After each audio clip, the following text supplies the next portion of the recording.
So now on this machine here, it has the power switch right here onto the back area, okay? And you turn that power switch on.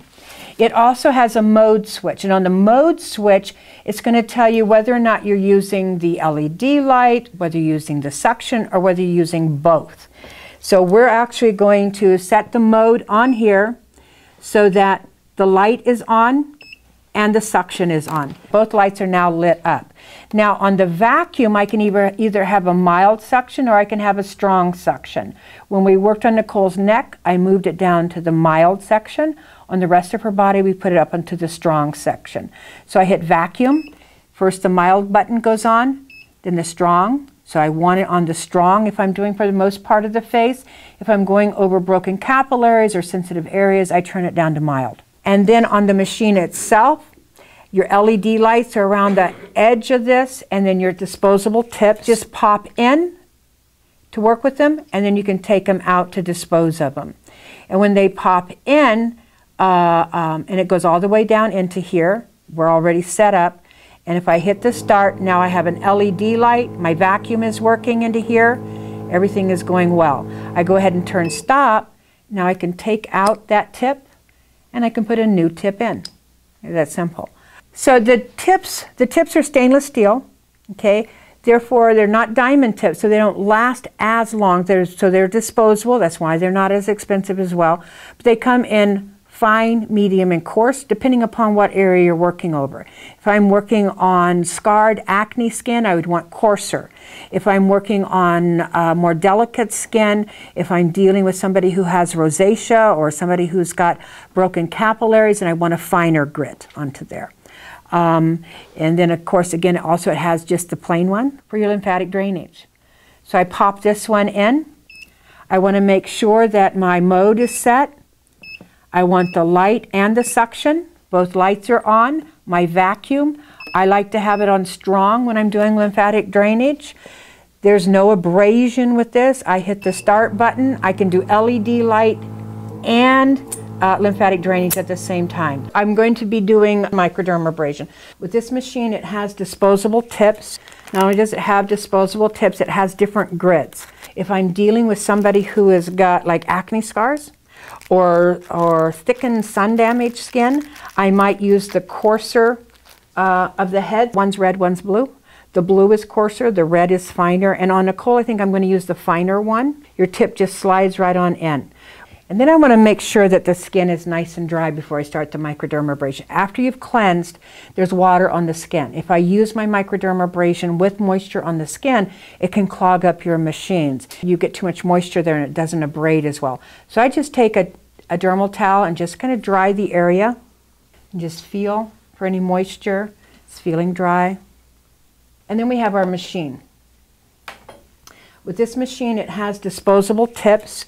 Not only does it have disposable tips, it has different grits. If I'm dealing with somebody who has got like acne scars or thickened sun damaged skin, I might use the coarser of the head. One's red, one's blue.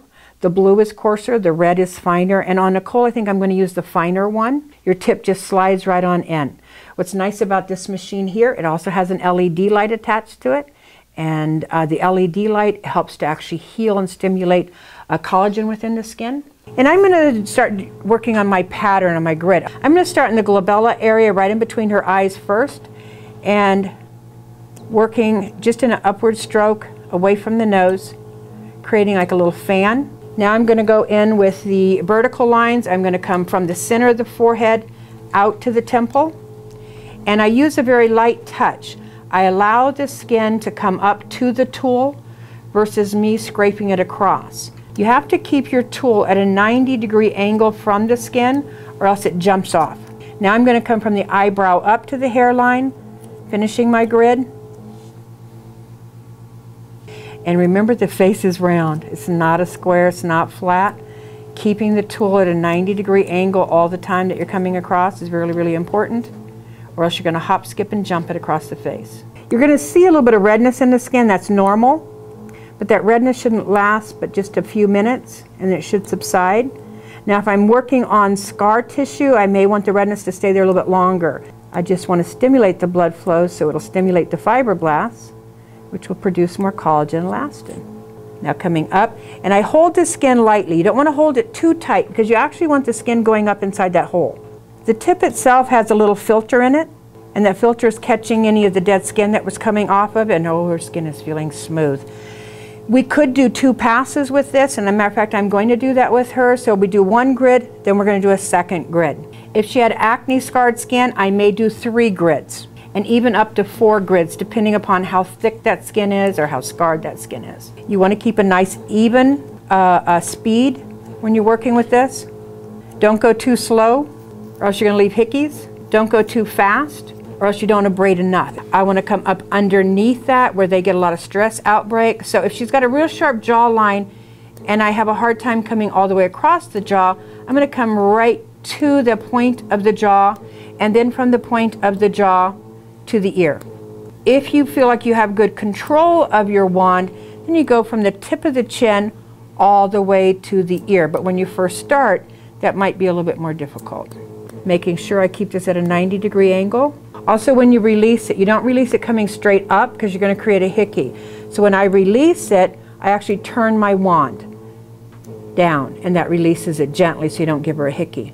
And again, I'm holding the skin lightly, not too taut. Now we'll go to the other side. And on this side, I may not feel like I have as much control, so I just go to the sharp edge of that jawline, and then from the edge of the jawline on across.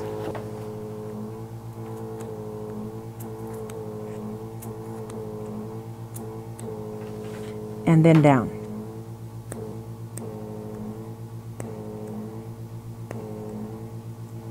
I'm going to have you pull your lips in lightly, and we're going to do the chin. And on the chin, we're going to come across it.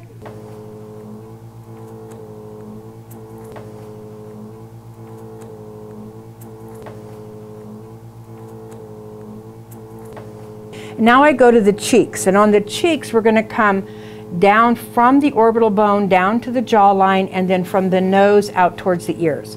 Turn the head to the side. As you come closer to the orbit of the eye, you may need to hold the skin, especially on more mature clients. So if you need to hold the skin, just taking your pinky, lightly holding it up. You know, if you have a client who's got really lax skin, maybe a more mature client who has like a Glogau 4 type skin where their skin wrinkles really easy, you may even need to hold it a little bit firmer.